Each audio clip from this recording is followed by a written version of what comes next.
వాయిదాలు జగన్ గారికి వెసులుబాటు ఉంటుందా అన్నారు. ఇవాళ ఉత్కంఠగా నడుస్తున్న case sir phone tapping case. ఆ ఫోన్ ట్యాపింగ్ కేసుని డైవర్ట్ చేసేస్తున్నాడు. ఆయన ఫోన్ ట్యాపింగ్ లో చంద్రబాబు గారిది, పవన్ కళ్యాణ్ గారిది, వాళ్ళ భార్యది, వీళ్ళది వాళ్ళది అందరిది ట్యాప్ చేపించారు కేసీఆర్ గారి సహాయంతో. ఆయన చాలా ఒక లాజిక్ వాడతాడు, ఏంటంటే డైవర్షన్ పాలిటిక్స్ లో కింగ్ కరోడా. మీ పార్టీ అధినేత రాష్ట్ర ఉప ముఖ్యమంత్రి పవన్ కళ్యాణ్ గారి ఫోన్ కూడా ట్యాప్ కావచ్చు. ఎందుకంటే చంద్రబాబు నాయుడు గారు, పవన్ కళ్యాణ్ గారు ఇక్కడ వాళ్ళ ఇంటి దగ్గర, ఇక్కడే రేవంత్ రెడ్డి నివాసం దగ్గరనే, వీళ్ళది కూడా దగ్గరలోనే ఉంటుంది. అక్కడే ఈ ట్యాపింగ్కి సంబంధించి ఆఫీసు పెట్టుకున్నారు వీళ్ళు. ఎందుకంటే ఎప్పుడు మీ అంటే పార్టీ అధినేత ఉప ముఖ్యమంత్రి గారు, ఇప్పటి ముఖ్యమంత్రి గారు మీటింగ్ జరిగినా అక్కడే జరిగేది. వాళ్ళ చంద్రబాబు నాయుడు గారి ఇంట్లోనే. ఖచ్చితంగా వాళ్ళ ఫోన్లు కూడా ఇద్దరివి అయి ఉంటాయేమో అనే డౌట్.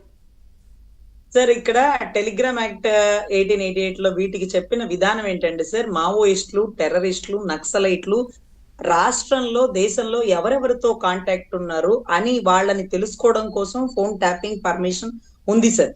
ఇది కూడా సెంట్రల్ నుంచి పర్మిషన్ ఇవ్వాలి. దీని గురించి ఒక రివ్యూ కమిటీ వేస్తారు.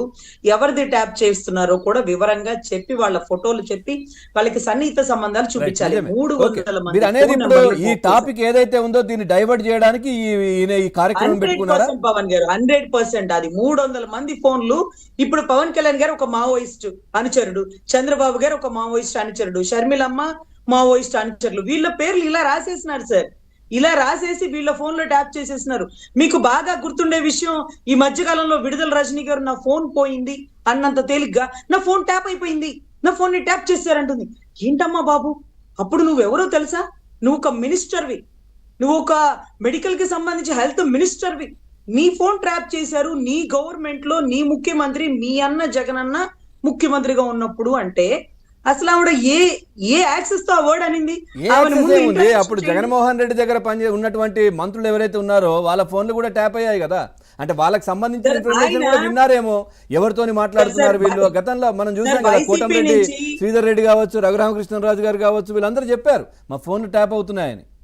సార్ వైసీపీ నుంచి పార్టీలోకి వచ్చిన కొంతమంది ఇచ్చిన సమాచారం మేరకి చైనా నుంచి ఒక ప్రత్యేకమైన యాప్ కొంతమంత అంటే టెక్నాలజీ వాడి ఫోన్ ట్యాప్ చేస్తున్నారనే విషయం వేరే వెళ్ళిపోతుంది. ఏంటి ఇప్పుడు అంటే మీరు అనేది ఖచ్చితంగా ఆ టాపిక్ ను, దాన్ని ఏదైతే జరుగుతుందో ఇప్పుడు ఫోన్ ట్యాప్, దాన్ని పక్కకు పంపించడం కోసం దీన్ని హడావిడి చేస్తా ఉన్నారు ఇప్పుడు, అంతేనా?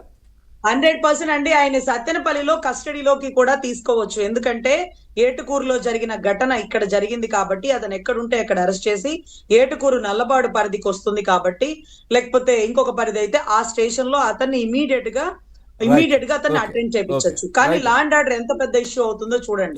రైట్ అండి, రైట్. రాజేష్ గారు, అంటే ఈ గంజాయిని తర్వాత ఇట్లాంటి బెట్టింగ్